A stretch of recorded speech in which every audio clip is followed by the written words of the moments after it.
Hello, and greetings, lovely person. This is my Redux/redo version of my walkthrough of the D&D S2 module. I hope my voice will sound a lot better in this version when compared to my previous version.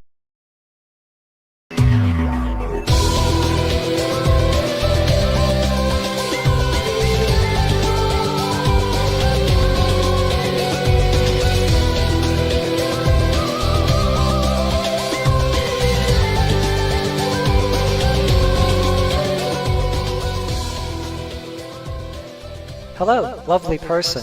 This is RPGmodsFan. Captcorajus and I collaborated on doing a review of the legendary Dungeons & Dragons module S2 White Plume Mountain, which was written by Lawrence Schick. The review is broken up into two parts. Captcorajus has done the first part, so I would recommend going to his YouTube channel and watching his video before watching this one. Link is in the description below. This video is the second part of the review and is appropriate for Dungeon Masters only. Also, I want to give a big thank you to Captcorajus. His YouTube channel was my inspiration to start my own YouTube channel. Some time ago, I discovered his channel when I searched YouTube for videos on classic D&D modules to watch for nostalgia purposes. So, please check out his channel. The White Plume Mountain adventure was originally set in Greyhawk. However, it can be run in a number of settings.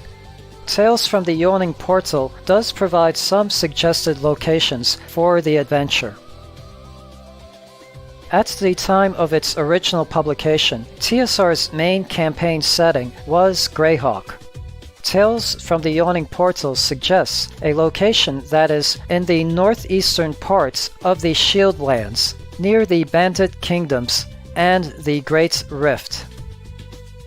For Faerun, aka the Forgotten Realms campaign setting, Tales from the Yawning Portal suggests a location near Mount Hatenau within the Neverwinter region.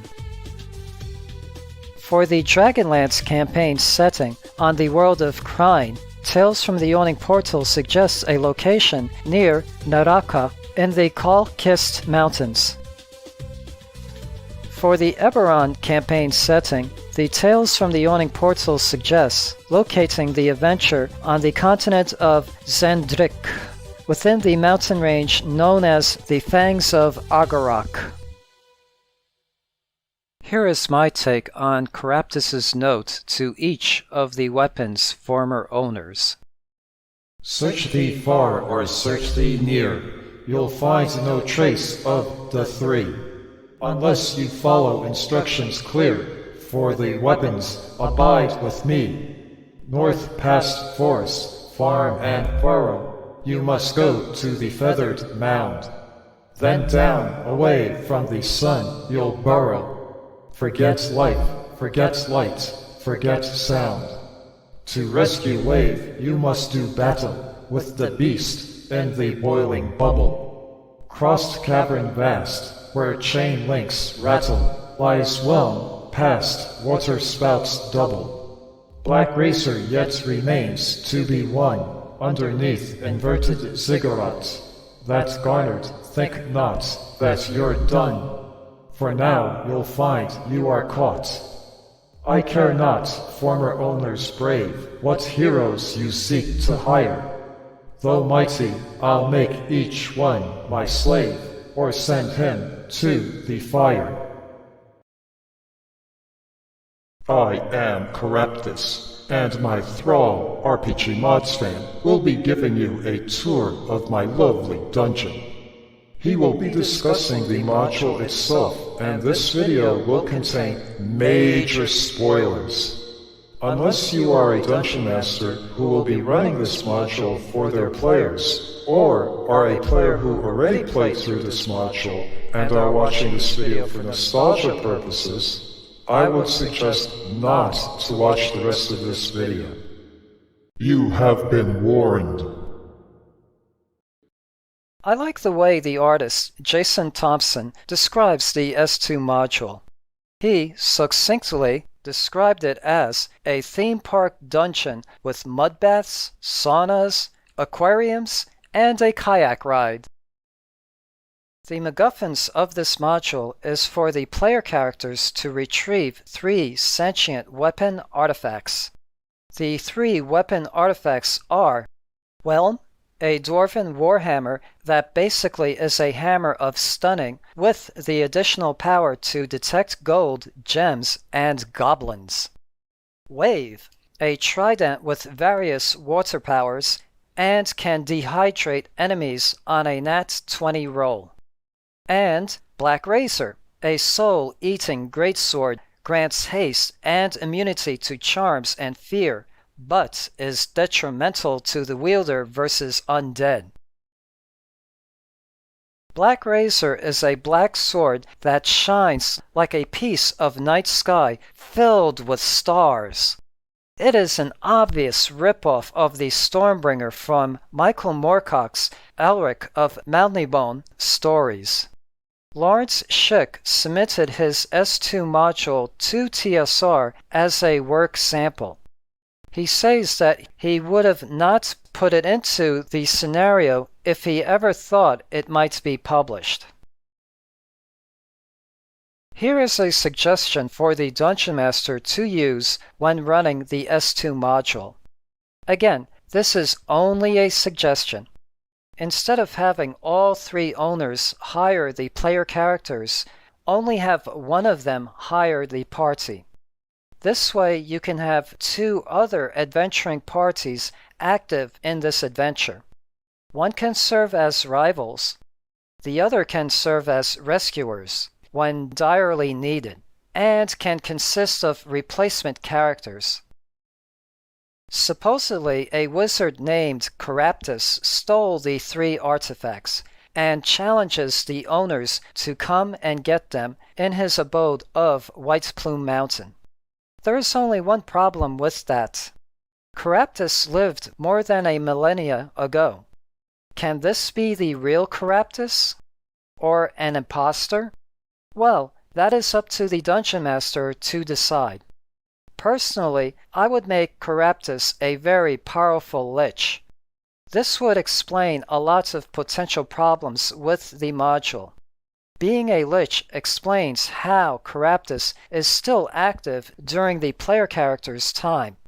Being a very powerful lich explains how he is able to compel many monsters to be in his dungeon. After a millennium, the lich Keraptis got bored and lonely, despite having many monsters for company in his dungeon. I would also make Keraptis an egotistical narcissist. Instead of what a normal and sane person would do to get attention, he instead steals 3 powerful artifacts from their powerful owners. Being an egotistical narcissist, Keraptis relishes seeing others suffer. The module starts with the player characters at the outskirts of Plume Mountain. South of a great swamp, it stands alone in a vast area of dismal moors and tangled thickets. Plume Mountain is almost a perfectly conical volcanic hill. It rises about 800 feet or 244 meters above the surrounding land. After some searching, the player characters can find a small natural cave in the side of a hill about 2 miles from the plume, known as Dead Knoll's Eye Socket, which they can use as shelter and to rest. At its southern slope, the player characters will find a cave-like entrance known as the Wizard's Mouth. Plume Mountain is a volcano formed from ancient slow lava leakage, with a system of old lava tubes. The white plume that gives the mountain its name and fame is a continuous geyser that sprouts from the very summit of the mountain. An underground stream runs through the mountain. When the water reaches the magma chamber, it is instantly converted to steam and ejected out of the volcano's blowhole, forming the continuous geyser that White Plume Mountain is famed for. The 3 weapon artifacts are located in 3 different areas of the dungeon. Whelm is located in a dark room near the southeast corner of the map and is guarded by a vampire. Wave is located near the north end of the map and is guarded by a giant crab. Blackrazor is located in a room near the southwest corner of the map and is guarded by an Ogre Magi, or by an Oni. At the end of the Wizard's Mouth cave is a rusty spiral staircase that descends about 100 feet or 30 meters.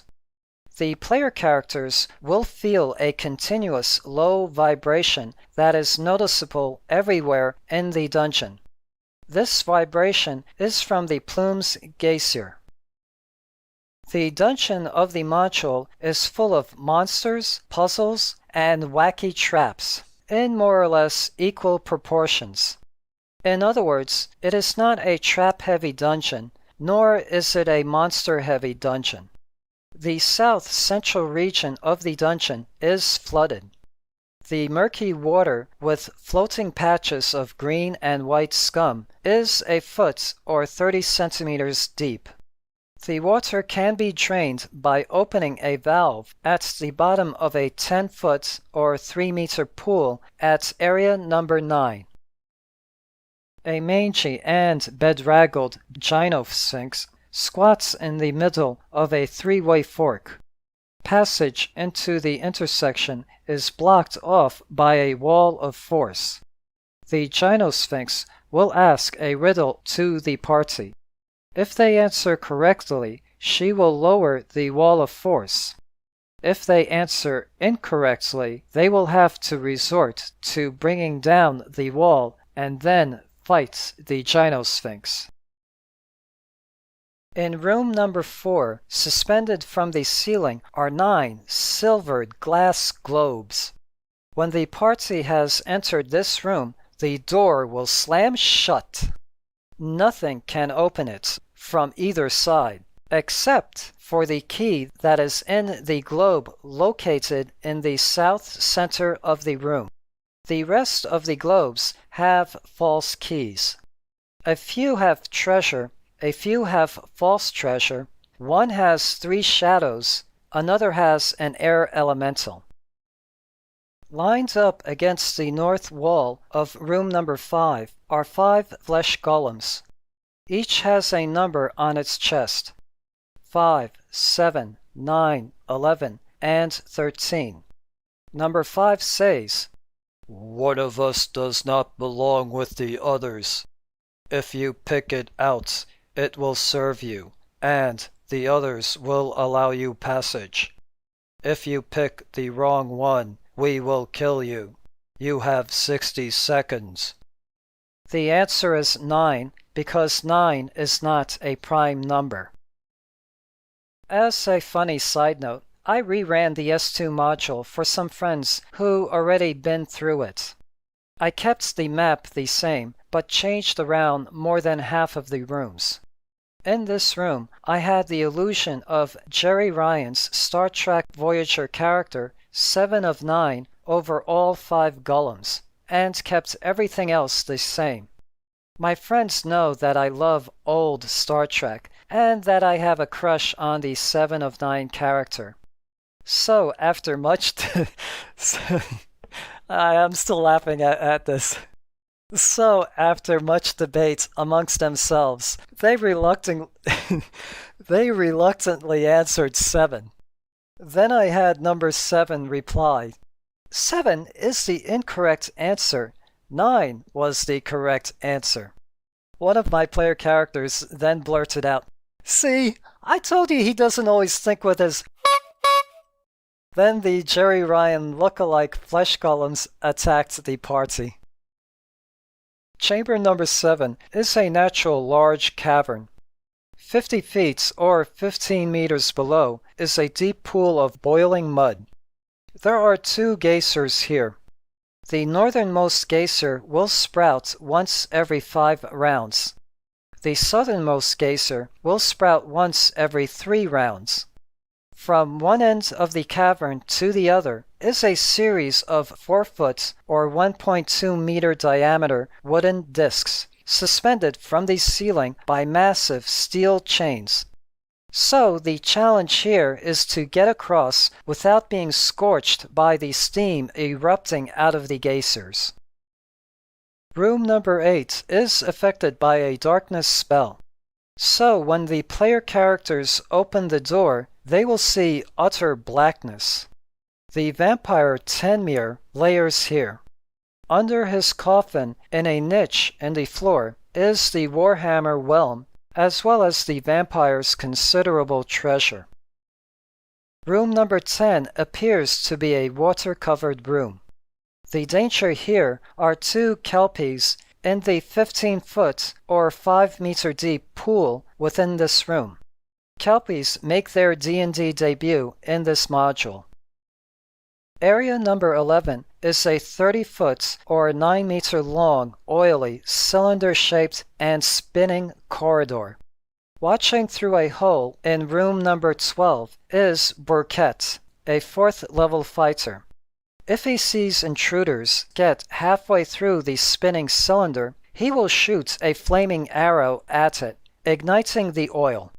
Burkett's lover, Snarla, is nearby. She is a 7th-level mage, and she is also a werewolf. At area number 14 are a succession of 3 thick metal doors. These doors were meant to be emergency doors to prevent the dungeon from being flooded by the boiling lake in cavern number 15.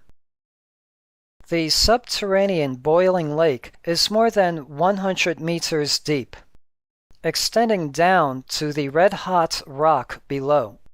The lake is fed by an underground stream and then runs off to area number 16. The runoff cascades down lava tubes to the base of the blowhole. There, the water strikes the magma, instantly converting it to steam and ejected out of the volcano's blowhole. The corridor from the dungeon continues onto a stony platform that ends in an oval-shaped platform into the boiling lake. The whole stony platform would have been submerged in the boiling lake if it not for a domed, elastic, transparent skin that keeps the water out. Here lives the guardian of Wave, a giant crab, the biggest anyone has ever seen. The water skin walls are susceptible to being punctured, cut, etc. So, violent spells such as Fireball, Lightning Bolt, etc., missed range weapon attacks, etc., can easily puncture the water skin.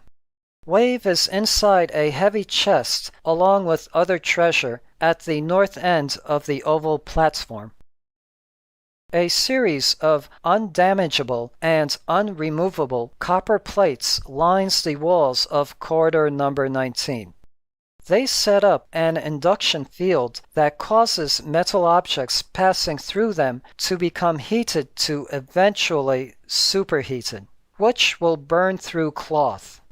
8 ghouls are in secret room number 20.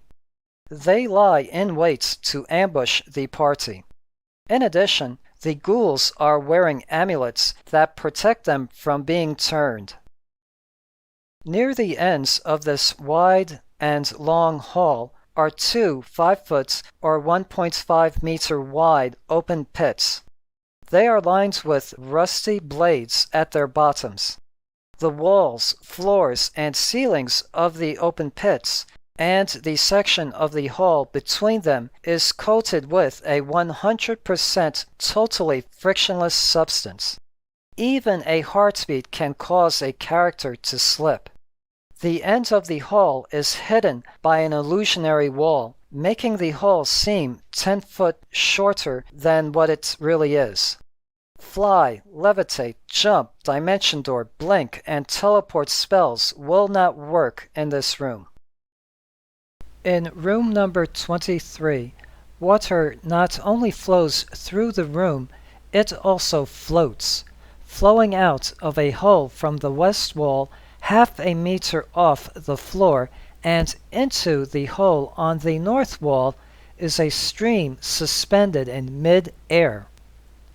The water is 1 meter deep.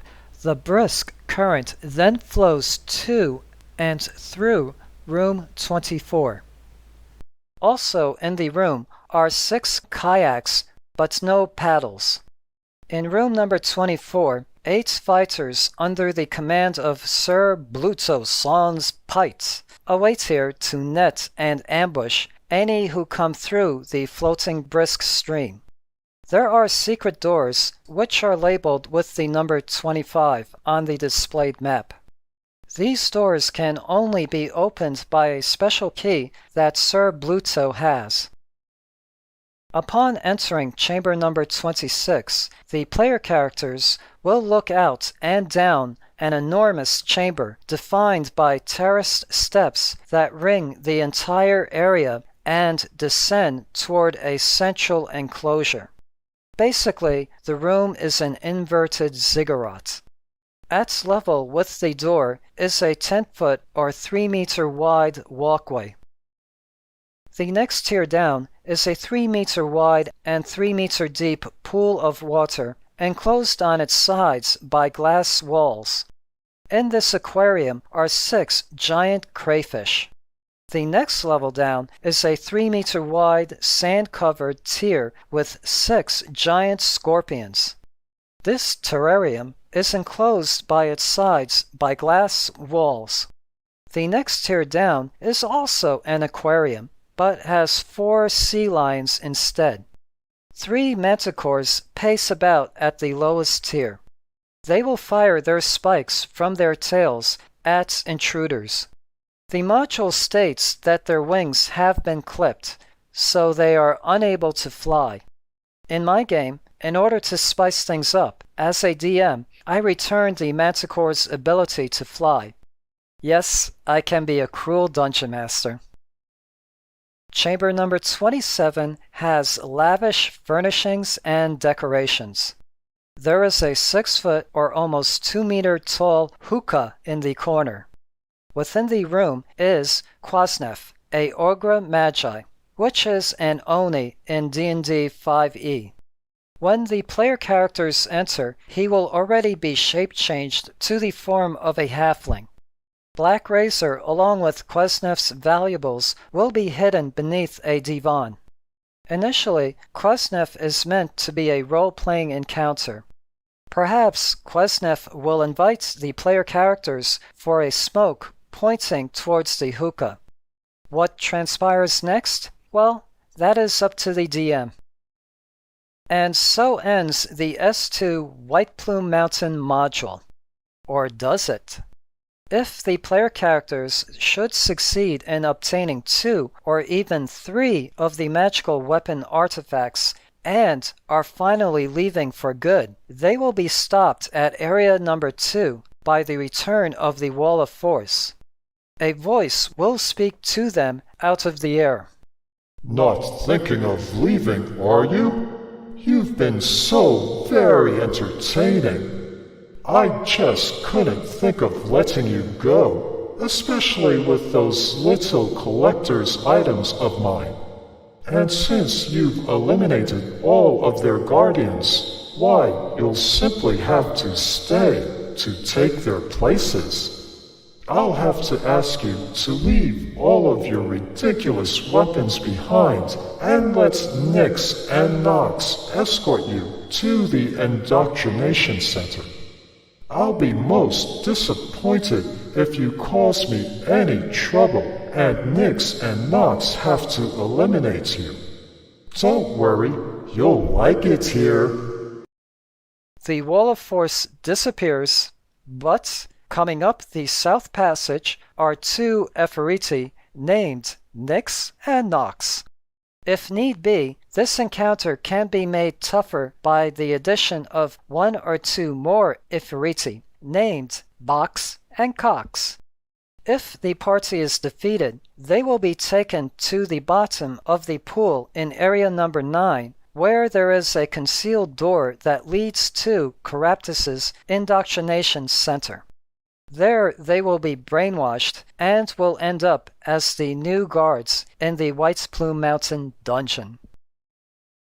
If the player characters manage to escape, their next task is to return the artifacts to their owners. If they instead decide to keep one or more of the weapons, needless to say, their owners will be most displeased. Hence, this can be used as plot hooks for future adventures, such as the displeased owner hiring rival adventuring parties to retrieve the weapon. Roll credits. Displayed are the credits found within the module itself. Only one new monster makes its debut in this module, and that is a Kelpie. A Kelpie is a form of intelligent aquatic plant life that resembles a pile of wet seaweed. It is able to shape its body to various forms, often assuming the aspect of a beautiful humanoid in order to lure people into deep water. There are probably quite a few post-S2 module adventures. In his video, Captcorajus already talked about Return to Plume Mountain. I will reluctantly add one more to this list.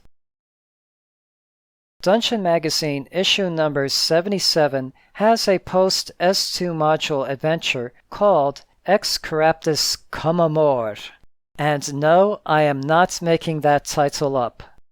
Warning, spoilers ahead for this adventure. In this adventure, sometime after the events of the S2 module, 3 other artifacts get stolen, and again, the owners get a letter signed by Keraptis, challenging them to get their artifacts back from him. However, instead of taking place in Plume Mountain, it instead takes place in the Melted Vein. Its dungeon map is similar to the S2 module's map. Because I personally reject the adventure's lore and background, I cannot recommend it. Not without doing major changes to its lore and background. Zawar Orlise, a lich and an impostor of Keraptis, is the one who stole the 3 artifacts in this adventure. The adventure even goes as far to retcon the events of the S2 module, stating that it was Zawar who orchestrated the events in the S2 module. Sorry, as a DM, I reject this explanation. Plume Mountain is one of the best and one of my favorite Dungeons & Dragons modules. Well, the I6 Ravenloft module is my favorite, and S2 Plume Mountain is my second favorite. It has the right balance of monsters, puzzles, and traps. With the exception of Blackrazor, which I love anyway, it is filled with original and well-thought-out ideas, all of which makes it fun and memorable. Thank you for watching. Hope this video has been informative and entertaining. I want to say thank you very much to Captcorajus for collaborating with me on this review of the Plume Mountain module. Please check out his YouTube channel. He has quite a bit of videos on D&D. Till next time, this is RPGmodsFan saying cheers, have a good day, and goodbye. Every day we escape, losing all of our faith. We can't live this way. Feel me slow